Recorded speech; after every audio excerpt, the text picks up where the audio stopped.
Et si tu mangeais des pâtes de manière différente? Je t'explique. Tu penses que les pâtes, c'est forcément mauvais pour ta glycémie. Et tu as pas tort.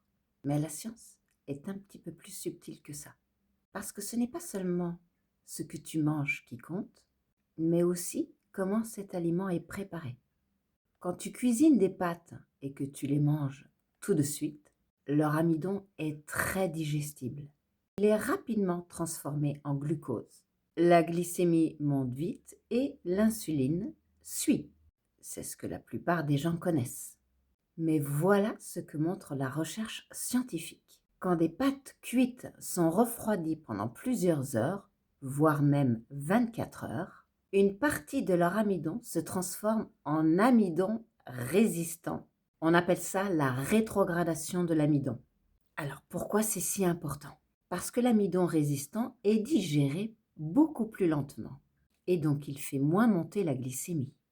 Il va demander moins d'insuline et il va nourrir les bonnes bactéries intestinales. Il agit un petit peu comme une fibre. Et contrairement à ce qu'on croit souvent, réchauffer les pâtes refroidies ne change pas cet effet. Une partie de l'amidon résistant reste stable à la chaleur. Du coup, plusieurs études montrent une réponse glycémique nettement plus basse, parfois jusqu'à 40 voire 50% selon les conditions. Mais attention, ce n'est pas magique. C'est pas pour ça qu'il faut manger des tonnes de pâtes ou que les pâtes deviennent un aliment neutre. Reste le contexte fondamental. Combien de pâtes, le type de pâte et surtout ce que tu ajoutes à ton assiette. Un exemple. Des pâtes refroidies et réchauffées, accompagnées de légumes, de protéines et de bonnes graisses, n'auront pas du tout le même impact métabolique que des pâtes mangées toutes seules.